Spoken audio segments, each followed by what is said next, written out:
In my two previous talks this week, I gave a brief overview of the historical background of Thanksgiving, and I also shared with you some of the reasons why I personally am grateful to the United States.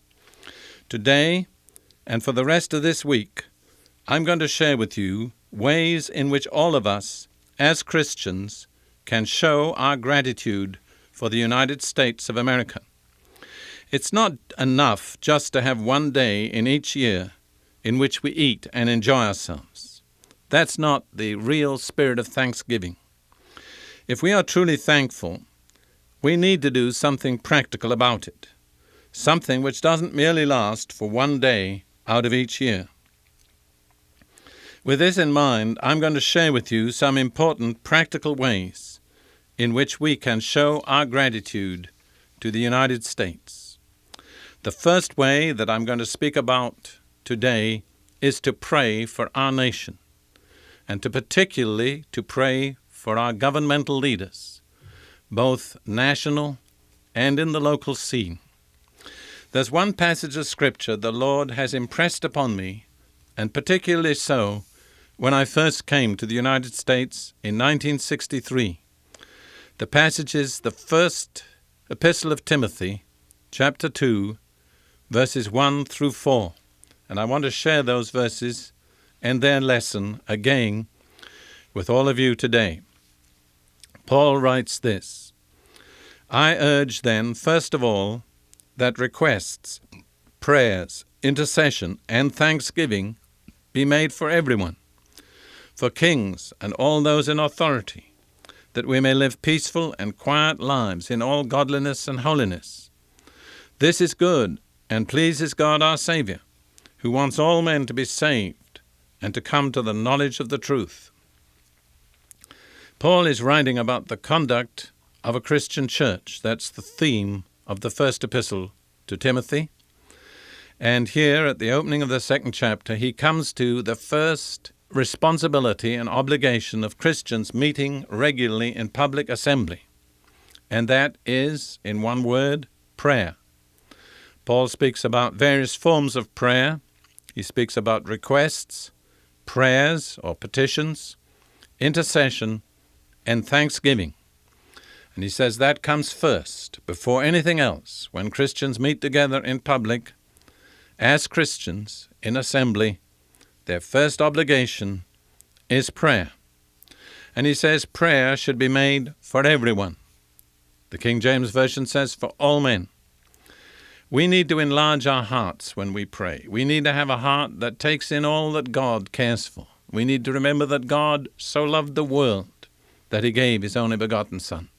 So many Christians pray such narrow, self-centered prayers. I heard somebody once quote this as the example of the average church member's prayer. It goes like this: God bless me and my wife, my son John and his wife, us four, no more, amen. Well, that's not what Paul is speaking about. He says intercession, thanksgiving should be made for all men, for everyone. Then he goes on to specify one particular group. He says for kings and for all those in authority. We can just say there, government, leadership. What are we to pray for when we pray for the government? He says that we may live peaceful and quiet lives in all godliness and holiness. Let's ask ourselves this question: does the government we live under affect the way we live? Obviously, it does. So if we want to live good lives, we're under an obligation to pray for the government. If we pray for the government, it will affect the way the government governs. That will affect the way we live. And then Paul goes on to say, in connection with living in godliness and holiness, quiet and peaceful lives, this is good and pleases God our Savior. It's very important to understand that. Good government is pleasing to God. It's what God wants. But God, in a sense, challenges us as his believing people and says, I want good government, but I want you to pray for the government that it may govern aright. I'm not going to do it automatically. You have a responsibility in your nation. You are the ones who should show the way. You are the ones who should be the first to pray for your leaders.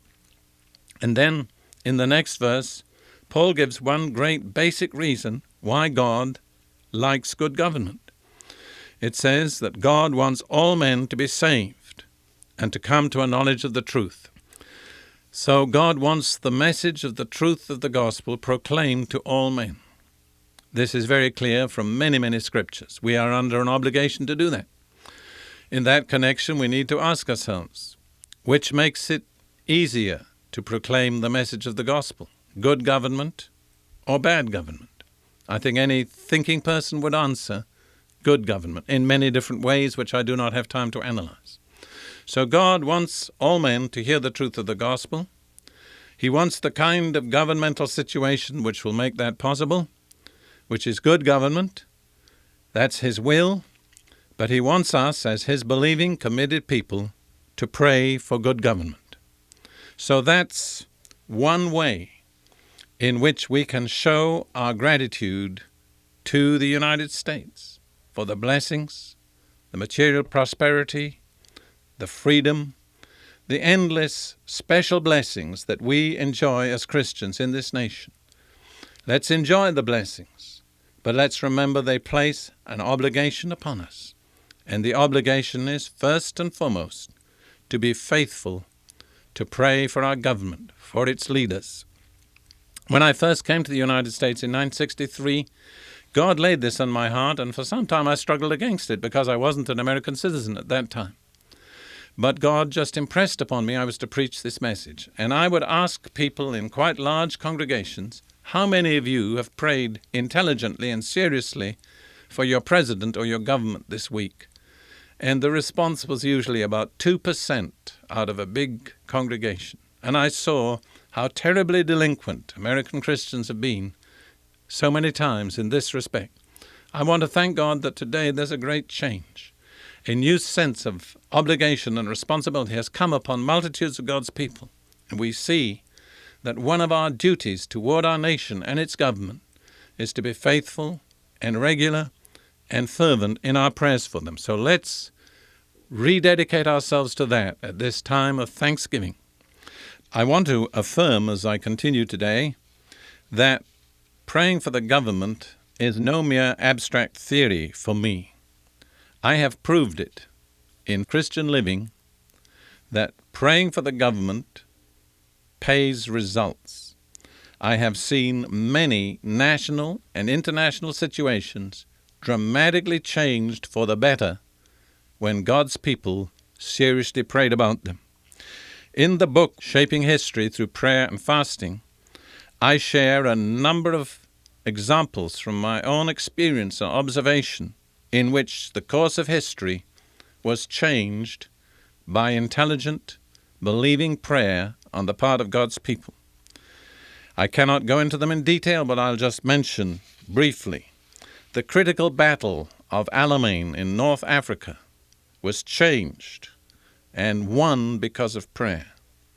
The birth of the State of Israel came about in a large measure through prayer, and I was there to watch it. Many major political developments in Africa have come about through prayer. New nations have been born and shaped through the prayers of God's people.